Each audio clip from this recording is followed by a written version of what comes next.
അസ്സലാമു അലൈക്കും വറഹ്മത്തുള്ളാഹി വബറകാതുഹു. അൽഹംദുലില്ലാ, അസ്സലാത്തു വസ്സലാമു അലാ റസൂലില്ലാ വഅലാ ആലിഹി വസ്വഹ്ബിഹി അജ്മഈൻ, അമ്മാ ബഅദ്. അല്ലാഹു സുബ്ഹാനഹു വ തആല നമ്മോട് പറയുന്ന ഒരു സന്തോഷകരമായ മറ്റൊരു കാര്യമാണ്, ഇദാ സഅലക ഇബാദി അന്നി ഫഇന്നി ഖരീബ് ഉജീബു ദഅവത ദാഇ ഇദാ ദഅൻ. എൻ്റെ അടിമ എന്നെ സംബന്ധിച്ച് നിന്നോട് ചോദിച്ചാൽ അവരോടൊന്ന് അറിയിച്ചു കൊടുക്കുക, ഞാൻ വളരെ അടുത്തവനാകുന്നു. ആരെങ്കിലും എന്നോട് എന്തെങ്കിലും ചോദിച്ചു കഴിഞ്ഞാൽ അവർക്ക് ഞാൻ അതിന് മറുപടി കൊടുക്കും. അള്ളാഹുവിനോട് ദുആ ചെയ്യണം. ദുആ വളരെ ശക്തമായൊരു പാശമാകുന്നു, സത്യവിശ്വാസിയുടെ ആയുധമാകുന്നു.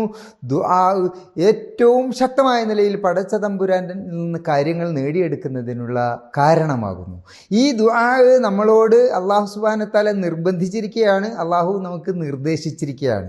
സാധാരണഗതിയിൽ ഒരു മനുഷ്യനോടൊരു കാര്യം ചോദിക്കുമ്പോൾ അയാളോട് ഒന്ന് ചോദിച്ചു, രണ്ട് ചോദിച്ചു, മൂന്ന് ചോദിച്ചു, നാലാമതൊരു കാര്യം ചോദിച്ചു കഴിഞ്ഞാൽ ലോകത്തൊരാൾക്കും അത് ഇഷ്ടപ്പെടുകയില്ല. ഇയാൾ വല്ലാത്തൊരു ചോദ്യക്കാരനും ശല്യക്കാരനുമാണ് എന്നാണ്.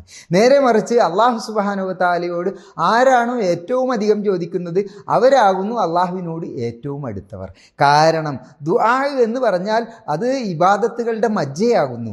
ഇബാദത്ത് എന്ന് പറഞ്ഞാലോ, വമാ ഖലഖ്തുൽ ജിന്ന വൽ ഇൻസ ഇല്ലാ ലിയഅ്ബുദൂൻ, മനുഷ്യരെയും ജിന്നുകളെയും ഞാൻ ഇബാദത്ത് ചെയ്യുന്നതിനാണ് പഠിച്ചത്. ദുആ ആണെങ്കിലോ മുഹൽ ഇബാദ, അത് ഇബാദത്തിൻ്റെ മജ്ജയാകുന്നു. അദ്ദുആഉ ഹുവൽ ഇബാദ, അത് ഇബാദത്ത് എന്ന് പറഞ്ഞാൽ ദുആ തന്നെയാകുന്നു. അപ്പോൾ പിന്നെ ഒരു മനുഷ്യന് ഈ ദുആ ചെയ്യുക എന്ന് പറഞ്ഞാൽ അവൻ ഇബാദത്തിലായിരിക്കുക എന്നതാണ്. മനുഷ്യൻ്റെ പ്രകൃതി അല്ലാഹു സുബ്ഹാനഹു വ തആല നിശ്ചയിച്ചിരിക്കുന്നത് നിരവധി ആവശ്യങ്ങളെ കൊണ്ട് നിറഞ്ഞവനായിട്ടാണ്. അവന് പ്രഭാതം മുതൽ പ്രദോഷം വരെ നിരവധി അത്യാവശ്യങ്ങളുണ്ട്.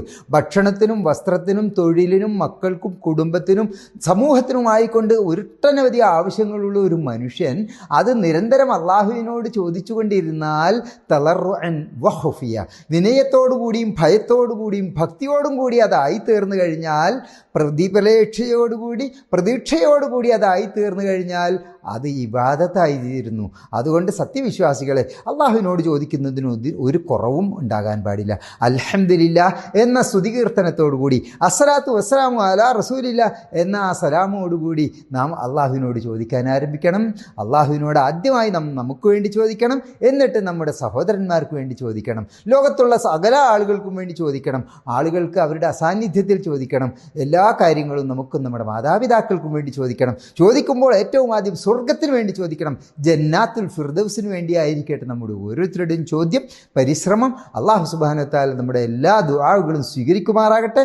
അസ്സലാമു അലൈക്കും വറഹ്മത്തുള്ളാഹി വബറകാതുഹു.